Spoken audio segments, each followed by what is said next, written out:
This is the exterior inspection of the property. We have a pier and beam property.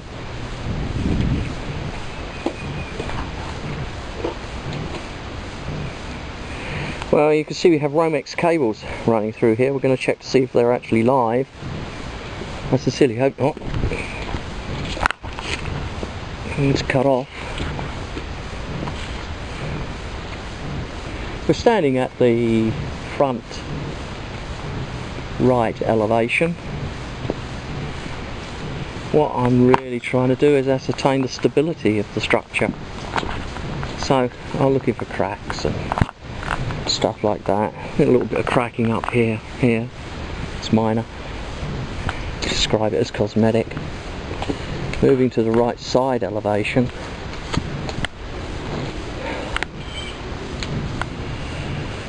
We have a climbing plant. It's climbed up and it's actually entering into the attic now.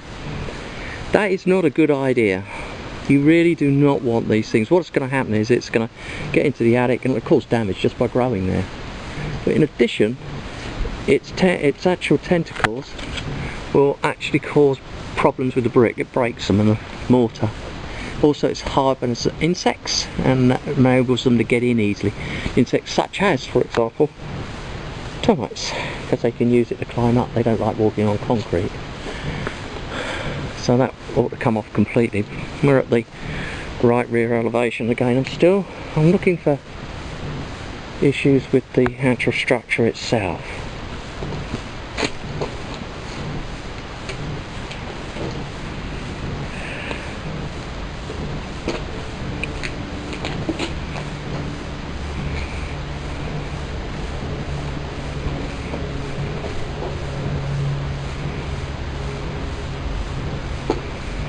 We have a freestanding garage, no door. Let's go into the backyard and see what we got in there.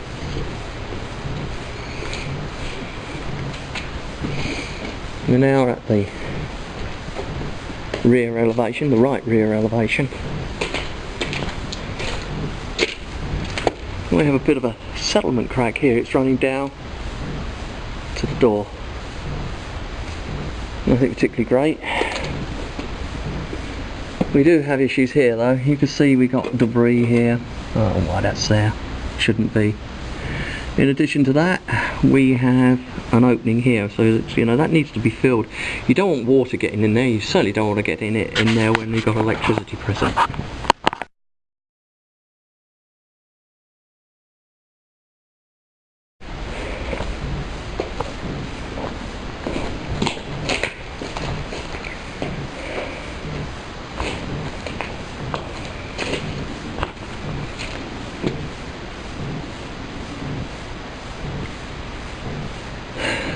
Okay, up here at the soffit you've got a major water intrusion all the way around. It's probably coming in the flashings that are around this skylight here.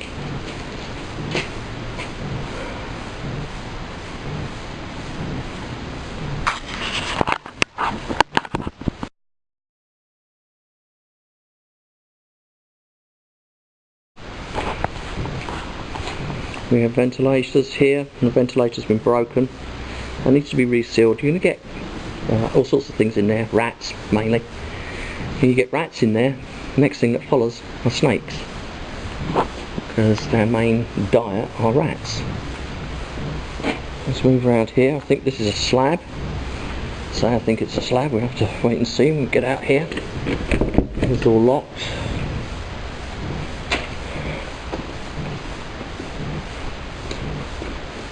I think these doors are locked too. They are. We're going to go right the way around and get in. Okay, this is now at the rear elevation, and yes, this is a slab on grade. It's obviously an addition. We have slab on grade here. We'll try and ascertain whether it's rebar or post tension cable.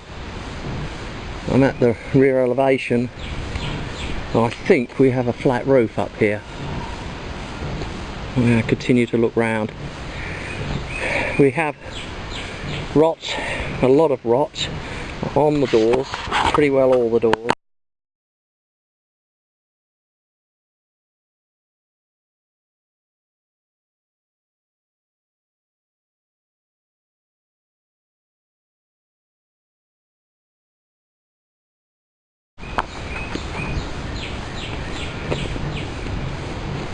Well, at the left rear elevation, yeah, so we do have slab, and it appears it's a rebar. I can't see any post-tension cable ends. Here's the original building. So this extension, I think, was put on in 1970, because the original building is 1954. We have a air conditioning unit. We're going to come back and have a closer look at that, but I'll tell you at the moment it's not level.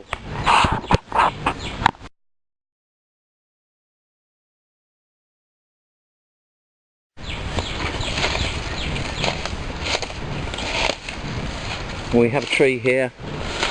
Almost certainly the roots are going underneath the building.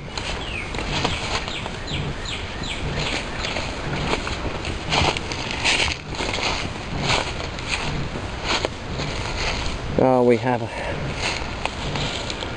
a lot of ivy growing up here. I recommend you have a termite inspection.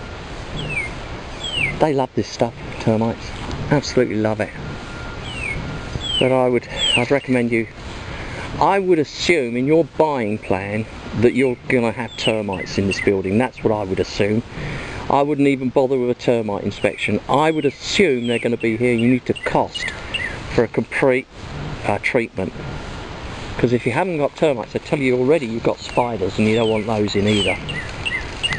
Let's go to the front elevation so we can get to the back of the building here. This is front steps. You can see the front steps have been attacked. Oh dear. We have, with destroying insects, destroyed this. Step is all cracked and broken. They're the incorrect height.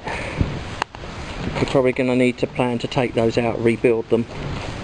I don't know what they've done here, but it's not a very good job. This may actually be hollow. We'll see if we can find out whether it is or not.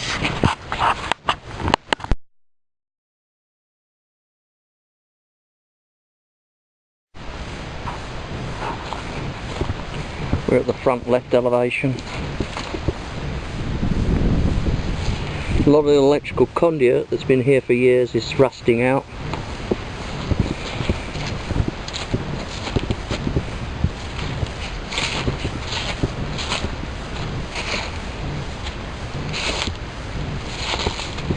We're now at the left side elevation. We have a lot of ant activity around here.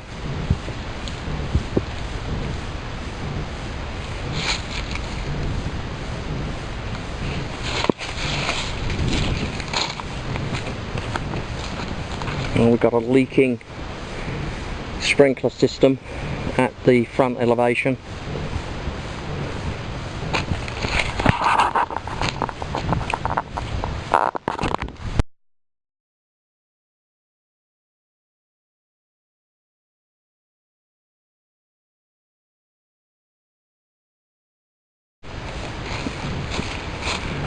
So we're now at the left elevation. We have the same siding here. See, up here we've got animal damage. Looks like a squirrel has made access for itself, chewed itself in here. Gable end vents, no soffit vents, very poor form of ventilation. You really seriously need to consider blocking those off, installing soffit vents, and then putting a roof vent on, ridge vents. We can't see much of the foundation here. We've got a hole into the under the building here. It's the ventilator where it's damaged. It's got to be fixed. You can barely see it. Yeah, it just doesn't show up. All of this ivy has got to come off. It's going to destroy the room, the roof, the walls.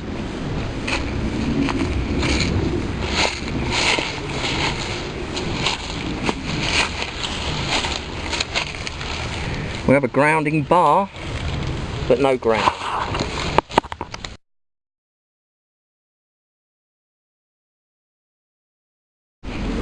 And this is going to be the electrical panel. We'll get in that later on.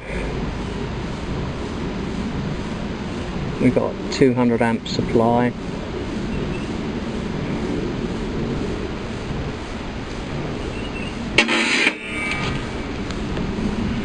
Up here we've got damage to the wood shakes. These wood shakes are in poor condition. I budget to replace all of that siding. It doesn't look nice even anyway now.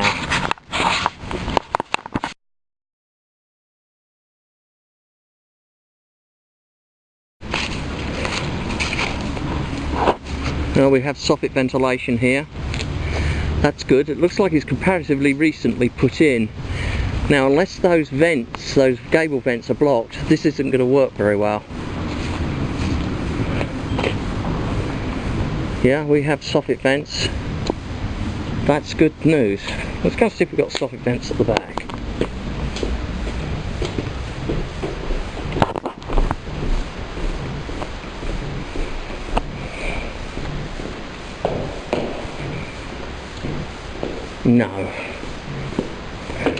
No, this is going to be a flat roof.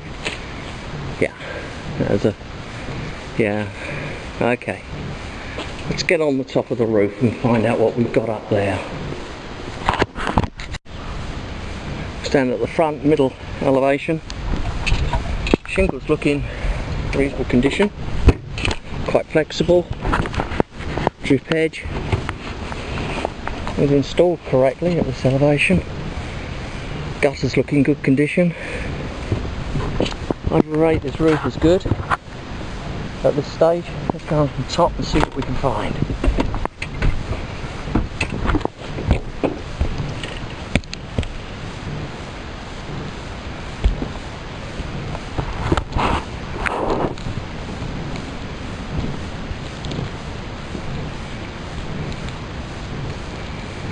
Okay, we're at the top of our elevation. We have a flat roof. I'd rate that flat roof as being very poor. You can see there's areas where it's been pooling, areas where it's risen, a lot of debris on it. You've got to assume that that roof is leaking internally, even though you can't see it necessarily from the ceiling. This roof, however, appears to be in reasonable condition, although we know the flat roof here, because we've got rot beneath it, is not working properly, it's leaking.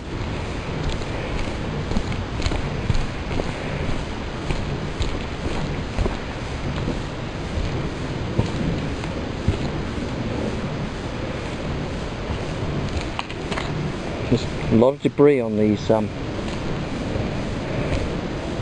around the flashing on these.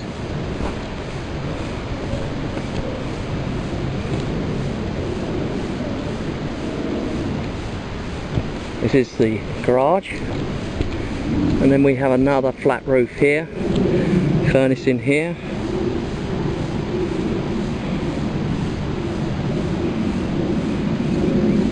Now these rails that are around the top here are all rotten. I'm not even going to touch them, I think they're just going to fall apart. So they've definitely got to come off.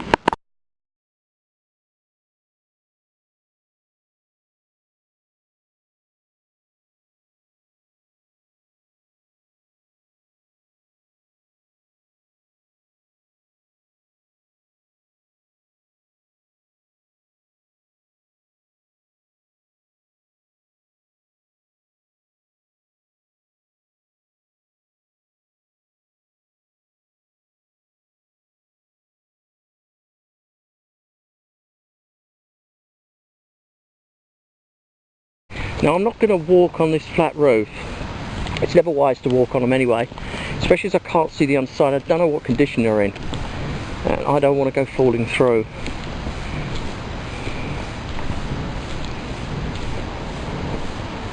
This is the chimney, have a chimney cap. We have a lot of debris from the trees here. Debris here. I've got a vent next to the chimney cap. I don't know what's going on there. I have to find out what that is. It looks like a dryer vent. I have a chimney cap. It's in order. And the coping looks in reasonable condition. But the tree's coming perilously close to the roof. We're now at the left elevation. You can see here We've got debris, loads of debris. All of that's going to cause water to lay on the building, and that will damage it. We have droppings here, big enough to be raccoons. Yeah, I think we've got raccoons on this roof. They probably think it's fun. Turbine vents. It's not really going to do anything to the attic. We've got soffit vents down there, but unless those gable end vents are closed, the gable end vents here, what actually happens is the air is sucked in from the gable and comes straight out here. It doesn't remove the air from the lower attic. Okay, so this roof has been damaged. You can see this is tree damage.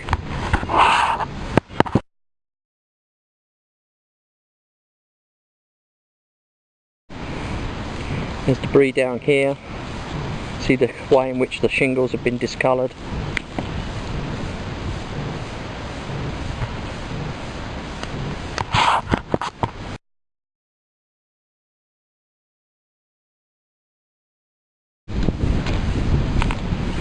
There's another port here.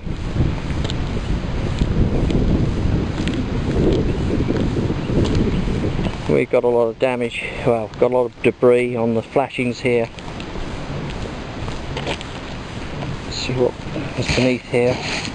No, it's not coming away easily. Yeah, the shingles have been weathered badly.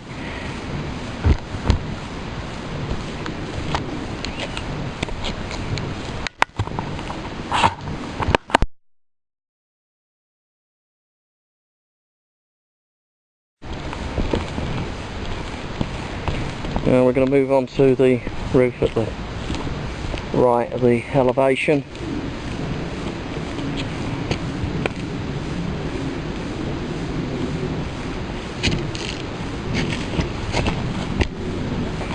This is all damaged.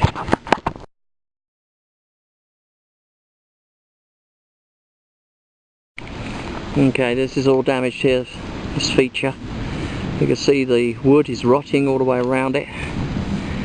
And there's been damage up here. Something was nailed here and they've just taken it away. You can see here we've got a hole. It's going right the way through. It's going that far in. Water's definitely getting in here.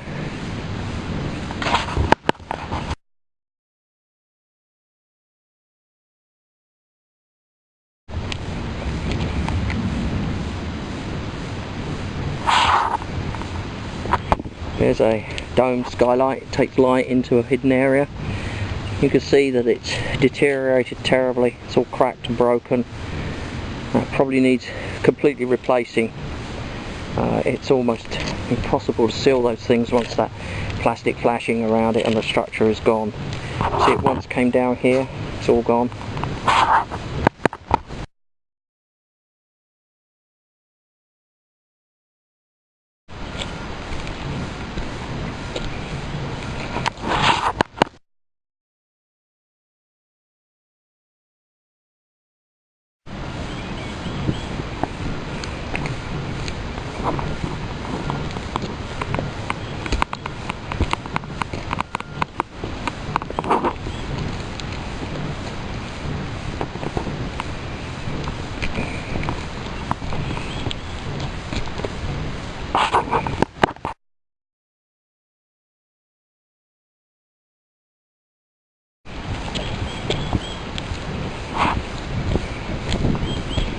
I suppose nail heads here.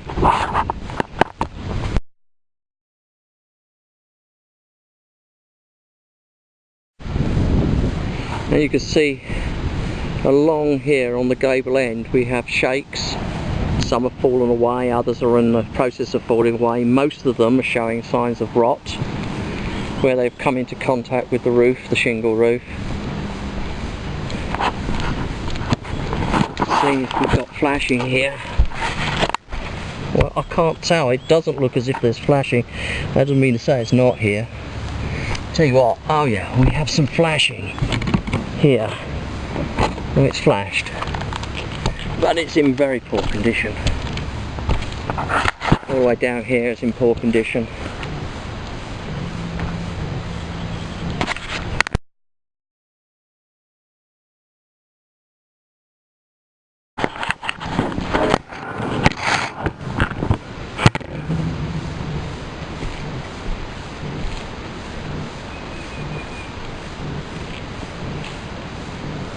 whenever you can, you want to be able to get on roofs. This particular roof from the ground and from the edge of it, it's okay. But as you come in and start to look along the ridge, you'll find there's damage. You can't see that from the ground, even with really powerful binoculars, and trust me, I have those. This roof has a very reasonable slope on it, it's easy to walk on. But the roof itself hides a lot of issues, just because you can't get to look at it. When you find a roof that's covered in debris, for example, expect the worst. Because debris allows water to accumulate, and accumulation of water on a roof is not what they're designed. They're designed to have it run off completely. So if you can, always get on a roof.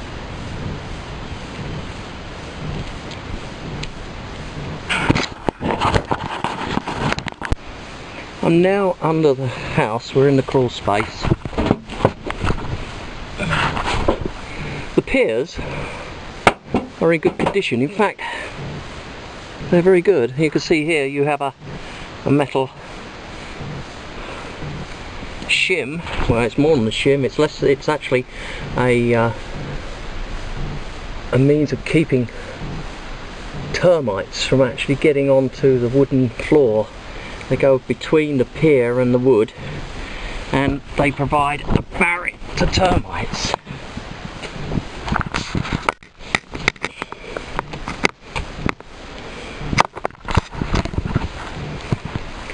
See here, the piers themselves appear to be in good order.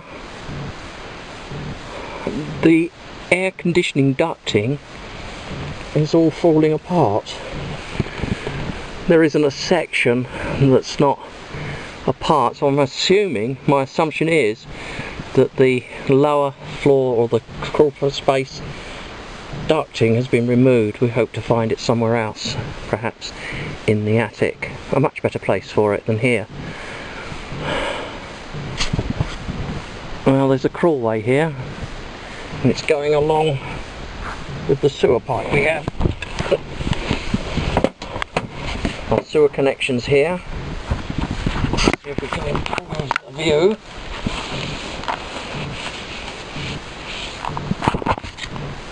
Yeah, there we go. Sewer connection here. Connection here. It's in good order.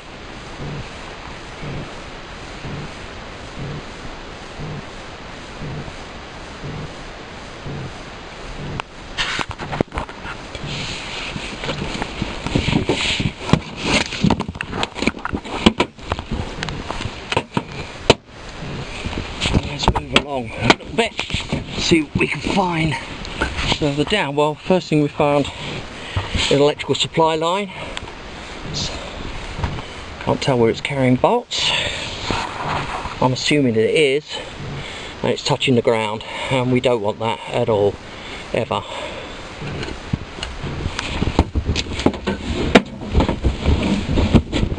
It's nice and dry down here. That's one benefit.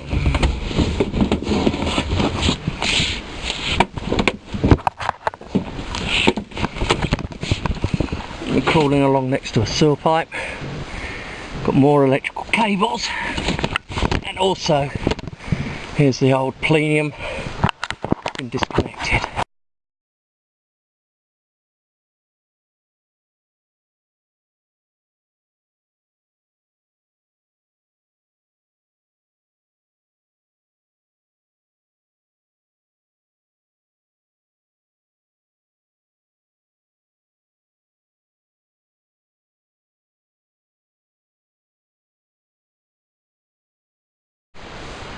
Okay, let's continue down.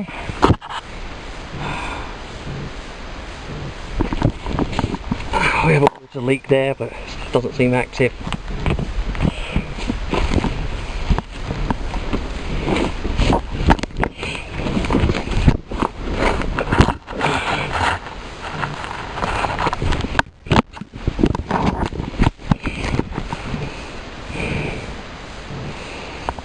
There's a cast iron sewer line running along here. You can see it. And here's our grade wall. So far I can see no leaks. There's certain areas I'm not able to get to because barriers like this, the conduit left in place. That's all looking pretty okay. Let's see if I can turn around in this limited space.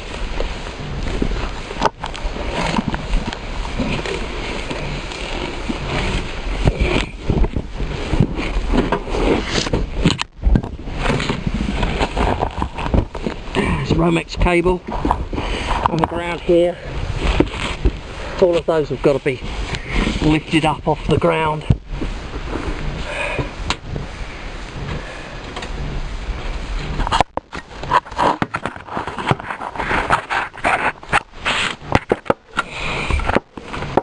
Okay, so my conclusion is that we have a good foundation, piers, no leaning piers in the areas I'm able to reach. I've usually reach about 80% of the foundation. We've got piers all the way around us. They're waterproofed. We have new plumbing. I say new, it's the old cast iron plumbing's been removed. Okay, and there's a clear out, and the exit is right above us.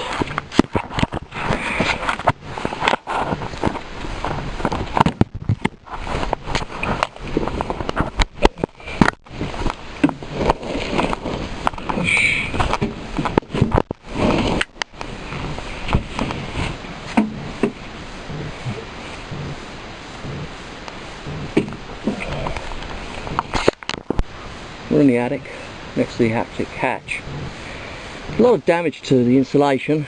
It's been trodden down. I think it's trodden down by animals because we have a large animal dropping here. Almost as if there's a runway on the front of the house. Animals have been travelling down it. Here we've got cables. These are heavy duty electrical supplies running directly over the rafters, sorry, the joists.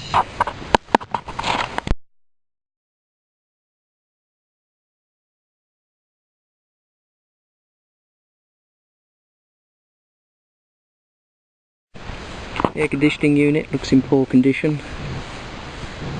I can see we've got a water heater down the far end. Let's go down and see if we can get a look at it. At the same time, have a look more at the roof. I can smell gas. I'm going to go and get the gas meter. If there's gas in this attic, I don't want to be in it. So let's get the meter and find out what's going on. We're going back into the attic. I was up there earlier and I smelled gas. We've now got a gas detector. Let's see what we can find.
Okay, so there's a residual amount of gas, and it could have been from when the furnace was last turned on. There's a Freon line here, that could be leaking.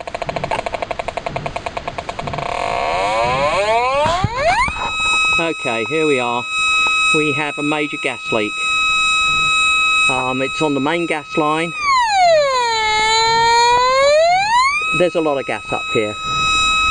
There's another water heater down there. I'm actually going to leave the attic now. I'm not going to go down and examine that water heater because of the level of gas that's present. A slight spark and this could go up like a bomb.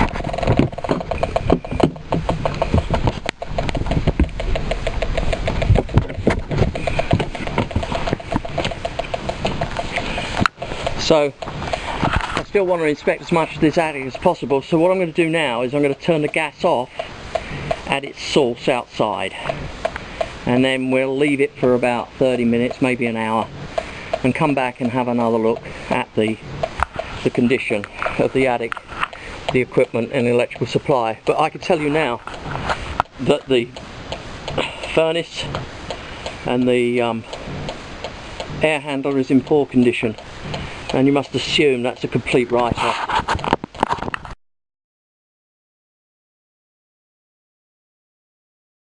The attic. I'll move down the attic to the water heater, see what we can find. Clearly it won't be tested. Still a residual smell of gas up here, but I'm quite comfortable with that. Gas needs a constant supply to ignite. Once it mixes with air, it doesn't light so easily. But there's a slight spark near where it's leaking from. That can cause a problem. Okay.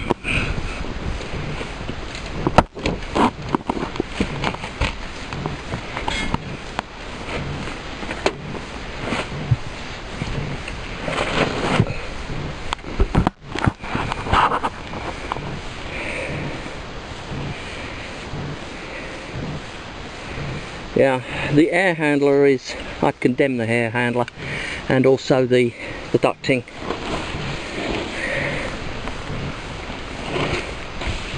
It's in pretty poor condition. Now we're in the right elevation of the property. There's our water heater.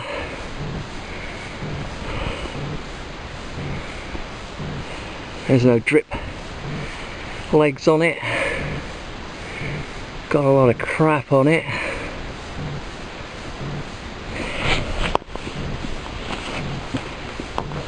We got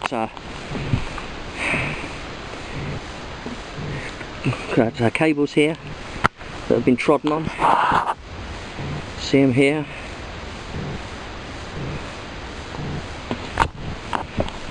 Service boards are loose and dangerous.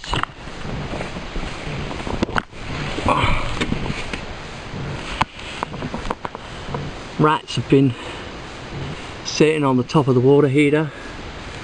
There's lots of damage. Oh, and the flue's completely disconnected, so carbon monoxide will be coming into this house.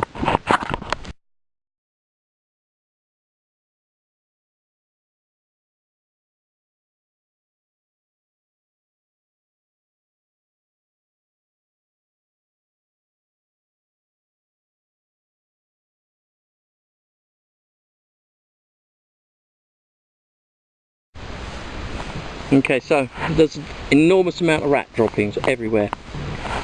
So I've had enough of this attic, I'm leaving it. It needs to be fumigated. Rats carry a deadly disease, it's called Lyme's disease. You don't know what the better thing is, to die from it or to suffer it long term. It's not good, and you see on the top of this water heater, it's covered in rat droppings. disconnected flue. All told, very bad. We have a drain pan. We have a drain line, that's good. But not safe. You can't use it. And I would recommend that both water heaters, because I had a quick look at the one downstairs, both water heaters are replaced. They're not worth fooling with, frankly.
Support equipment, we have a gas heater.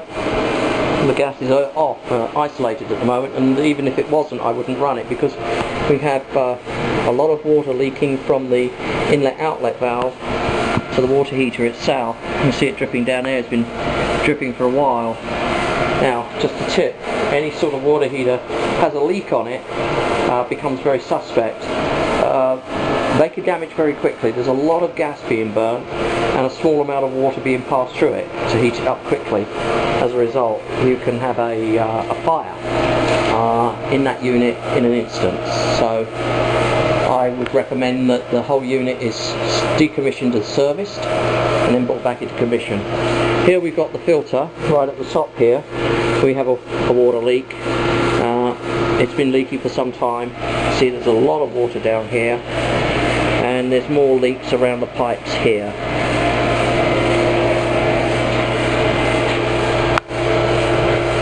We have a Polaris isolator, but we do not have a Polaris. We have our panel here. Full pump timer. Polaris timer. Main isolator. But it's loose, look, the cover's coming off. So that's in dangerous condition.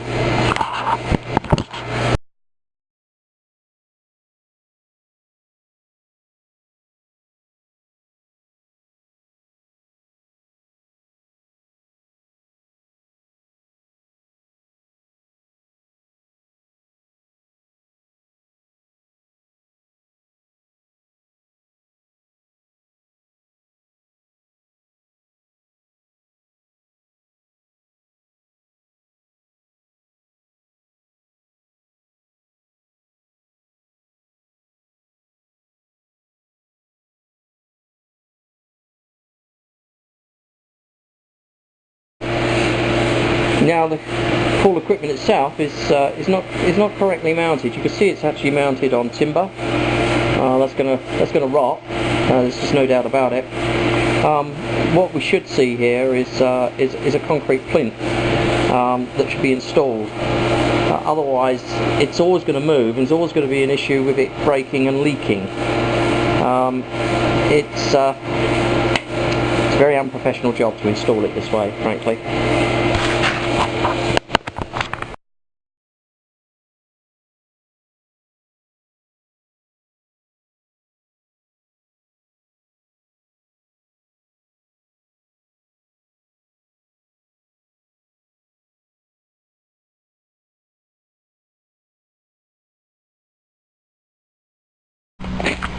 The grade around the front elevation is generally poor. It's actually sloping towards the house slightly. That's going to cause it to pool near the foundation. Not a good idea. We have groundwater leaks in the sprinkler system at the left elevation. At the left elevation we have a creek, and the grade generally slopes away from that, away towards that creek, so that's good. So the general condition of the grade at the left elevation I would rate as good. Now, just a point, you should investigate that creek. It's a large creek, and I would recommend you find out if it's ever flooded. You might be able to find that out by going to the local library, asking for records of floods in the area, in local newspapers, etc, etc. But creeks do flood. So here we are at the right elevation. We have a driveway. It's okay. It's going to drain away from the building, so that's not so bad, and at the bottom it drops away quite steeply.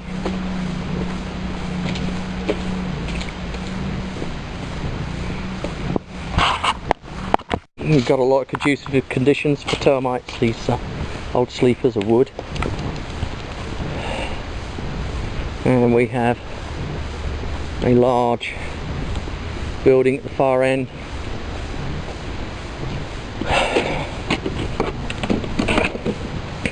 Yes, greenhouse.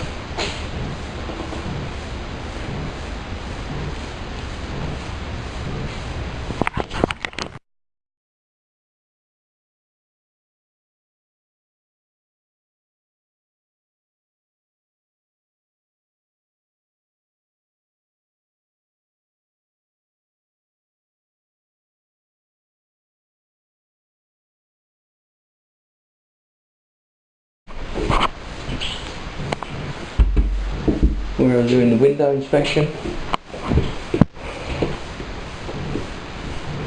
They're all single glazed units.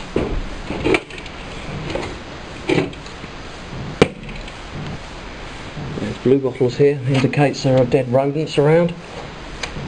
That's how they breed. And the windows don't open very well. Aluminium windows.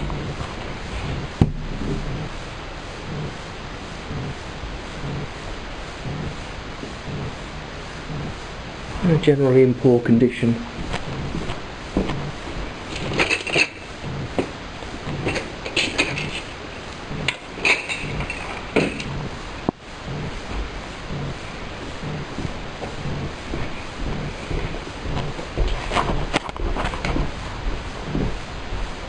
In the bathroom, tub, yep, single glazed window.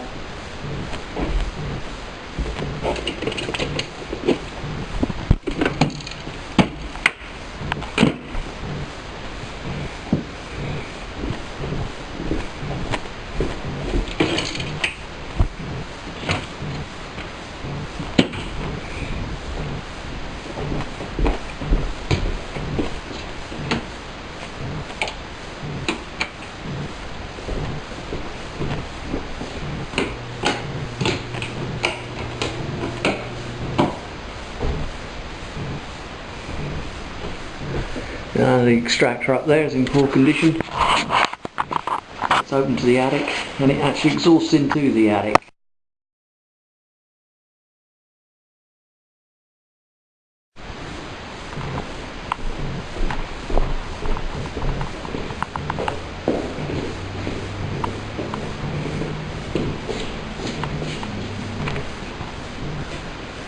These doors are all locked. I've not been able to open any of them apart from this one.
light in here doesn't work.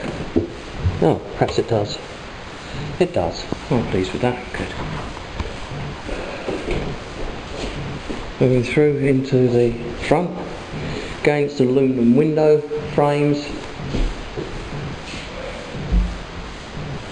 And none of them are bad, they're just old. And difficult to open because they're stuck. I'm not going to force them because that can lead to them breaking.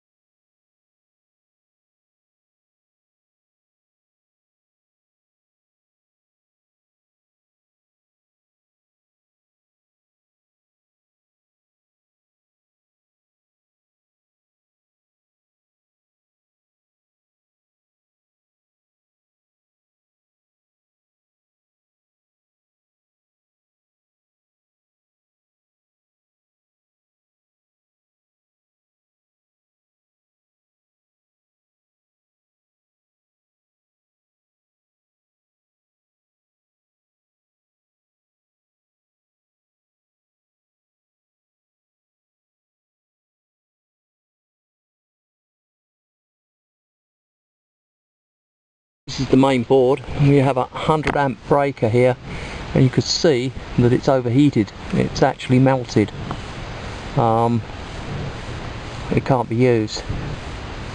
I don't know what circuit it is. I think it may be the heater or the attic. It could be just a building, but you know, you're going to have it fixed. It's not usable. The 100 amp breaker at the top.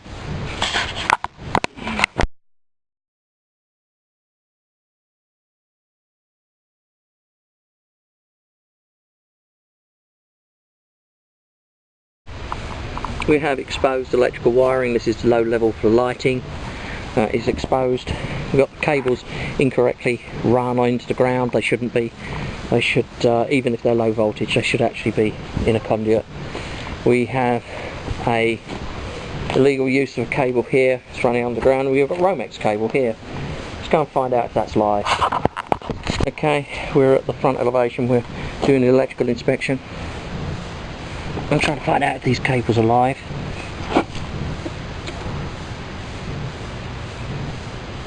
No, there's no power to the outlet here, no power there. I know this is disconnected. This conduit, this Romex here.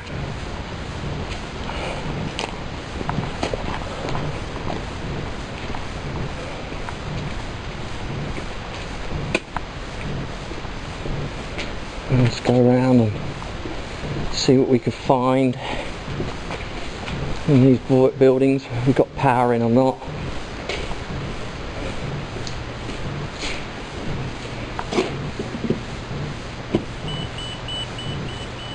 Yeah, we have power.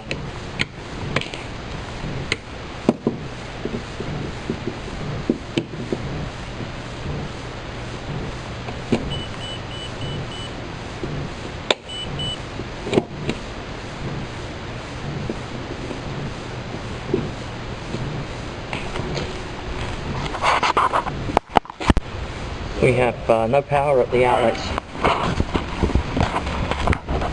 There's power in certain areas, and we've got the lighting around the pool I've managed to get on. But there's no power at these. This is in terrible condition. We can't use it. No. So the outlets next to the pool.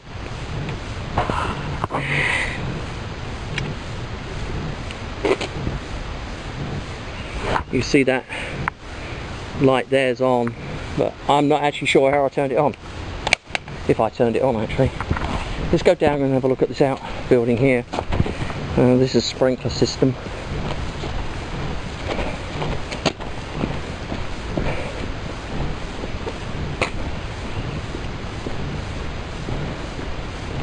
And a shed. And the shed's rotten. All the boards are rotten. Yeah. No good. Probably need to pull that down. This is the greenhouse.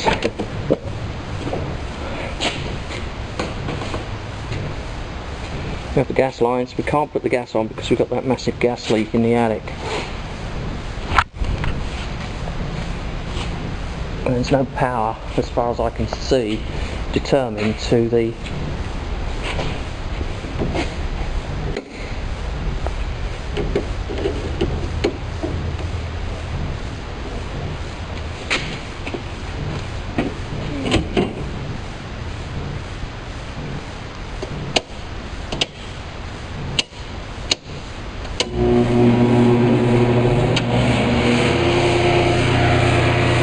that fan working, but I rather suspect that this is the 100 amp supply to the breaker on the side of the building. This one's not come on.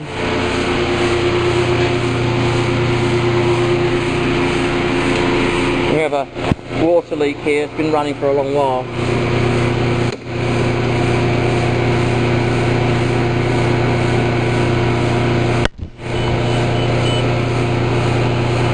Yeah, we have power in here, power to this switch. Gas line here is disconnected.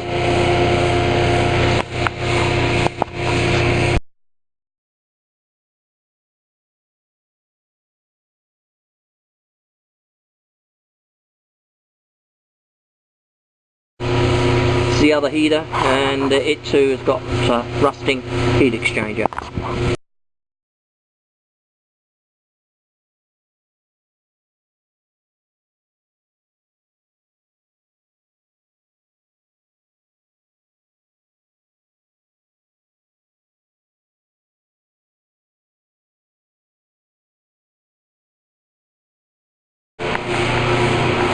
There's power all the way around the building.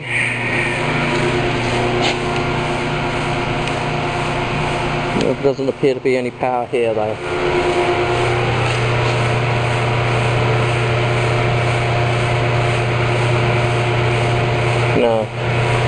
No power here.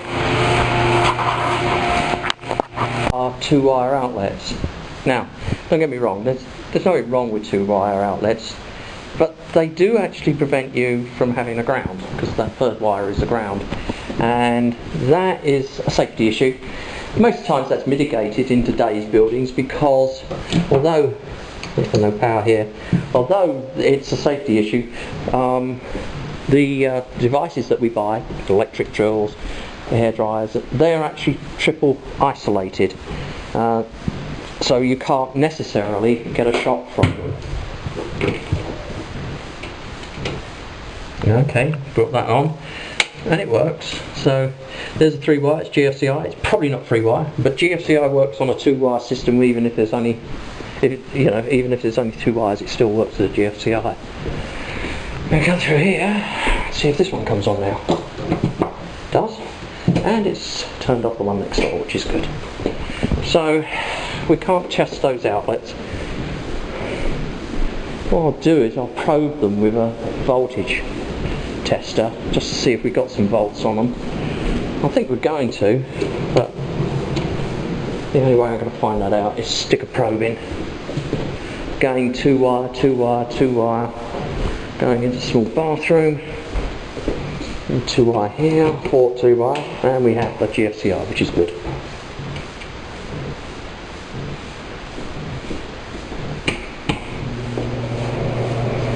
There's an extractor. The extractor goes into the attic, it doesn't go to the eaves, which is wrong.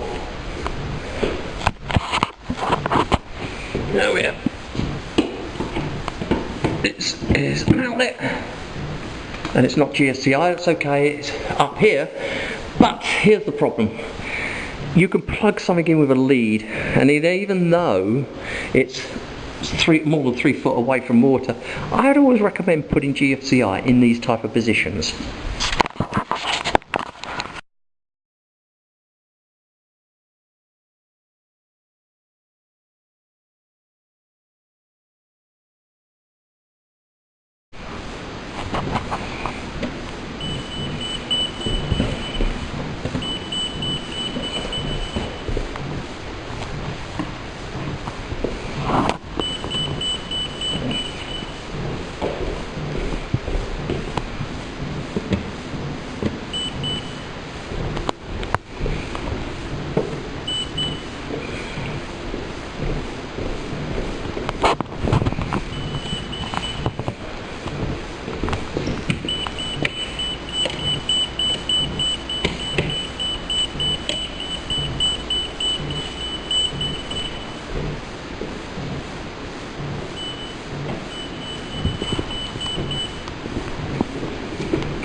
Okay, we appear to have voltage at all of the outlets around the house,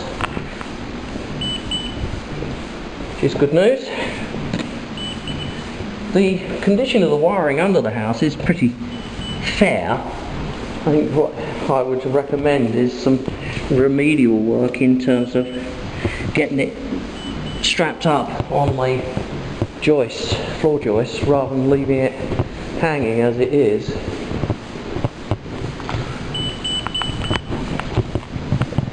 Or running, worse than that, across the floor. Okay, we have a burnt out outlet here. There's been a major short circuit.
Outlet there. So got power.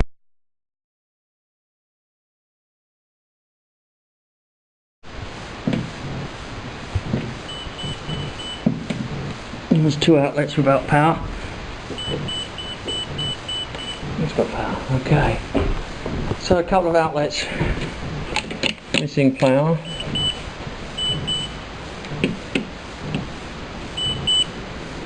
Yep, we have power on there. Okay, what have we got here? Yeah, good. We're doing the plumbing inspection, looking for the water supply. Now, normally it's going to be at the gate.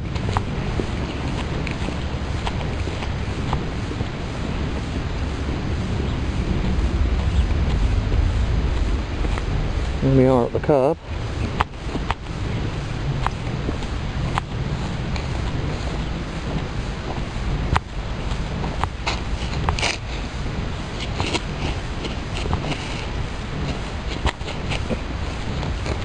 Aha, here we go.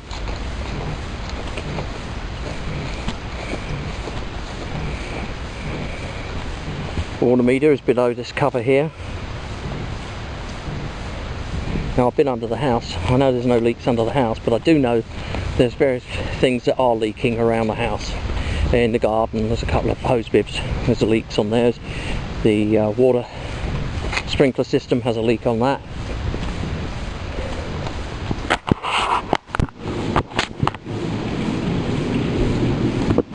Doing the plumbing checking, you see here that fitting not correct, got a hole here.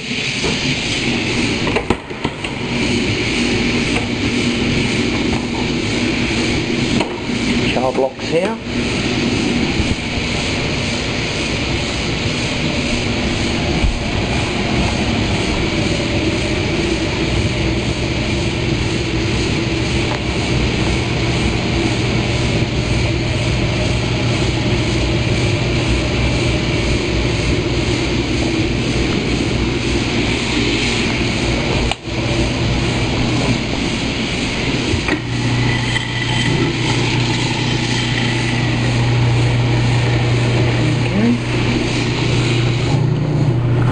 There is no hot water because both the tanks are gas and they're both off. Let's turn the oven on. 350. Lower oven.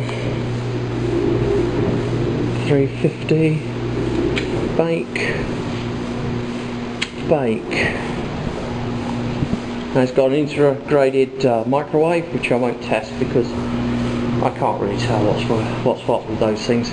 Here we got an extractor. It's going up into the attic.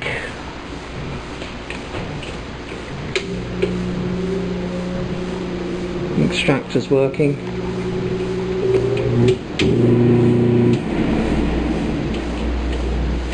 Let's continue with the plumbing. Pass through into the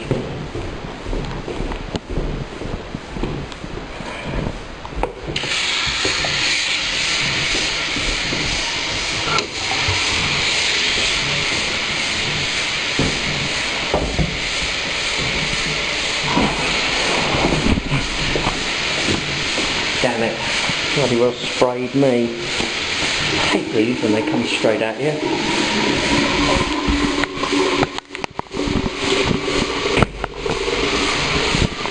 Now I've got to figure out how to turn it off. It's working though.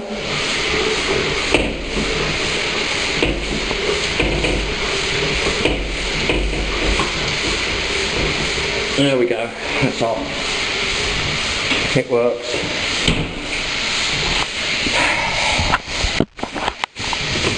Okay.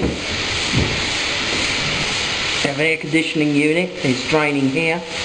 That's not to be recommended. You don't really want to have an air conditioning unit that goes to a sewer, especially when these left for a period of time can dry out. You may be away on a long vacation and the P-trap dries out. Now what you've got is sewer gases capable of going up into your air conditioner, and that contains a furnace. The sewer gases contain methane. And methane and a flame equals an explosion. And they're very common. Everybody loves them. I hate them. Really, just run it to the outside. Don't run it to a P-trap.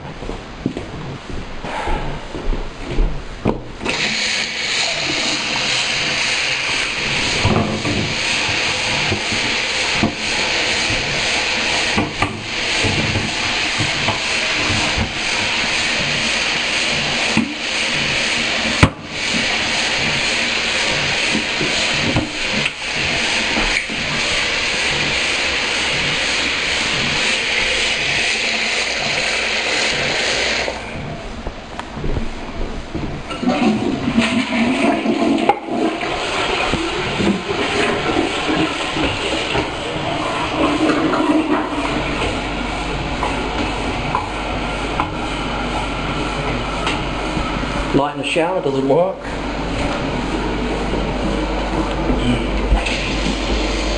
Yeah, well, the shower does. Yeah. Hot and cold.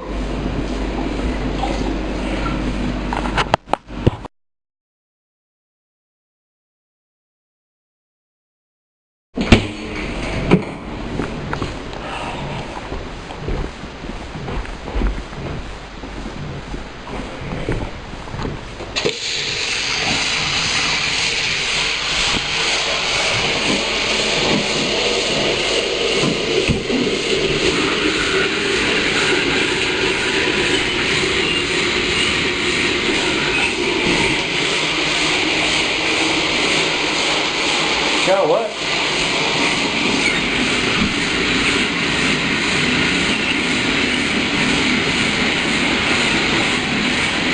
But the faucet is turning in the wall. Now I'm not easily able to turn it off.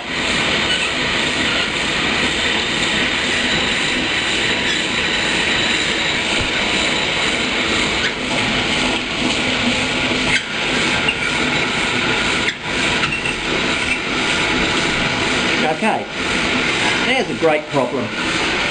That faucet will not turn off. I love it. Open the drain up, it's draining. This faucet is running, but I can't, as yet, turn it off.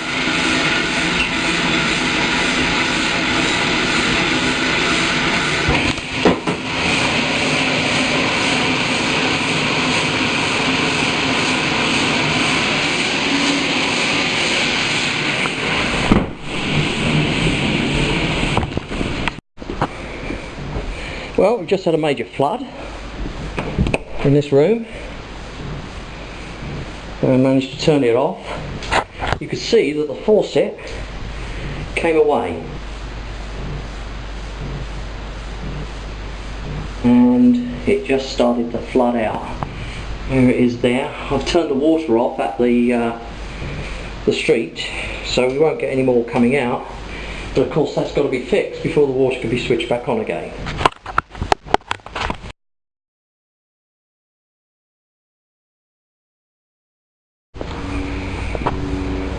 The pool is a gunite pool, so it's a concrete fill. The pool equipment is running. There's a skimmer over here.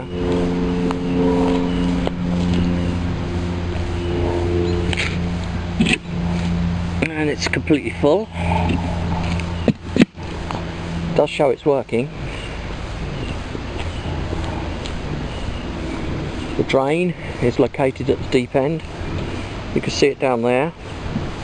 As far as I can see, it's an anti-entrapment drain, but you should have that checked out by the pool company. There are signs in the pool itself of rust, which